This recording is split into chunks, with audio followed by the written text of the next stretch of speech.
Bismillah ar-Rahman ar-Rahim. Honorable Minister for Defence, Khwaja Muhammad Asif Sahib, Honorable Khurram Dastagir Sahib, former Federal Minister, Lieutenant General Amir Riaz Sahib, Ambassador Johar Salim Sahib, Mr.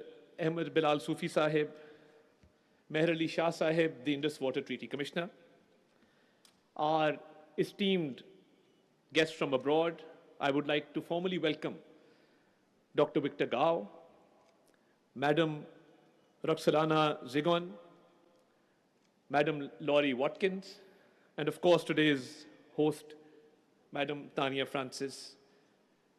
Honorable ambassadors, Your Excellencies, celebrities from all across Pakistan, ladies and gentlemen, Assalamu alaikum and a very good morning. On the theme of Indus Water Treaty, an instrument of peace and regional stability. Today, we are not merely discussing a treaty. We are discussing the lifeline of more than 240 million people of Pakistan. When we identify ourselves as Pakistanis, we ask a question as to who we are. And if you go back into history, the Indus water civilization defines us as a people. Whenever I go abroad, I often tell my counterparts that we are the people of the Indus Valley civilization. Our identification is that we are people based on the banks and tributaries of the mighty river Indus. And as they say, water is life. And Indus has given life to Pakistan. So when we say that Indus is our lifeline and our people, the 240 million people of Pakistan, have an inalienable right to the water of Indus, we mean it from the core of our heart. For Pakistan, as I said, water is not simply a resource. It is a matter of life itself. The Indus River system, for thousands of years, nurtured one of the world's oldest civilizations. From the towering peaks of Gilgit-Baltistan to the fertile plains of Punjab and Sindh, these waters have connected our people across geography and history. The story of Pakistan is in many ways the story of the Indus. It is for this reason that the Indus Waters Treaty of 1960 occupies such a unique place in international relations. Signed under the auspices of the World Bank, the treaty has endured wars, political upheavals, prolonged periods of tensions. Its resilience for more than over 6 decades demonstrates an enduring truth that cooperation, dialogue, and adherence to international commitments remains the only sustainable path to peace. The treaty stands as a remarkable example of rule-based international order. It embodies the principle of good faith, pacta sunt servanda, the sanctity of agreements and peaceful dispute resolution. These are not merely legal concepts. They are foundations upon which trust is built.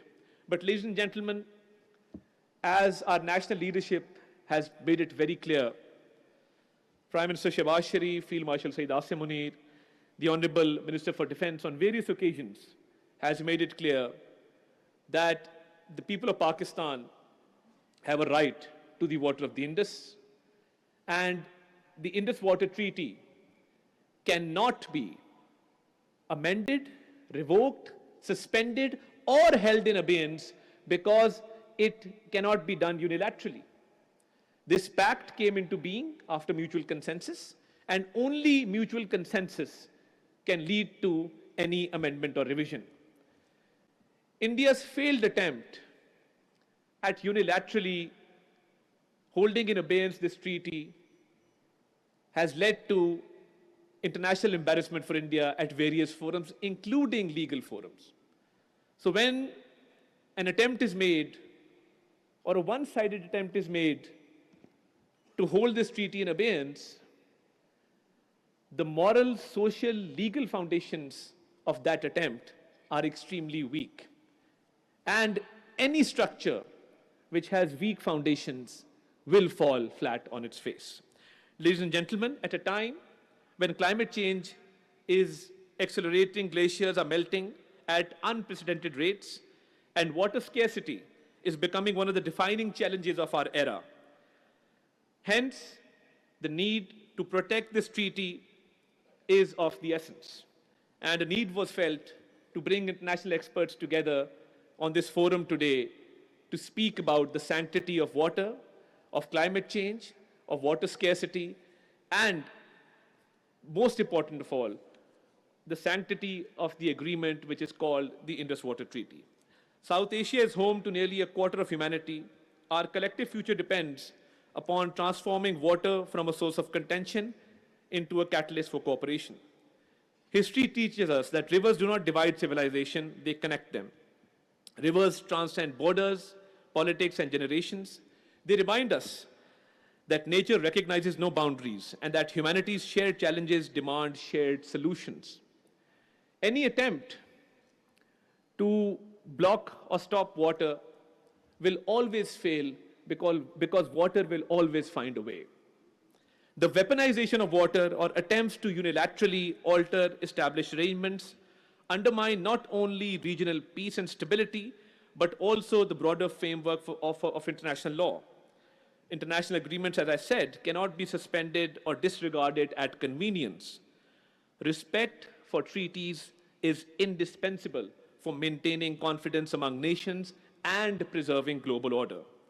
Pakistan has consistently demonstrated its commitment to peaceful engagement and constructive dialogue and the faithful implementation of the treaty.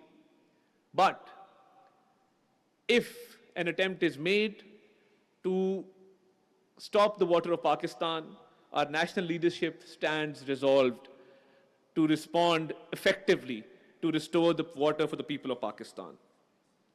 As the Ministry of Information and Broadcasting, we also recognize the critical role of media and strategic communication in this context. In an age marked by misinformation and disinformation, it is imperative that the facts prevail over false narratives and truth triumphs over propaganda. Responsible media discourse can contribute significantly to fostering understanding, promoting peace, and reinforcing confidence-building measures. Distinguished participants, this seminar brings together eminent policymakers, legal experts, academics, and practitioners from across the world. Your collective wisdom and your thoughts will undoubtedly enrich our understanding and generate valuable recommendations for preserving and strengthening this vital international instrument. Let us reaffirm today that we will, by all means, not only protect the sanctity of this treaty, but we will do all that we can to protect the inalienable right of the 240 million of people of Pakistan to the water of the Indus River.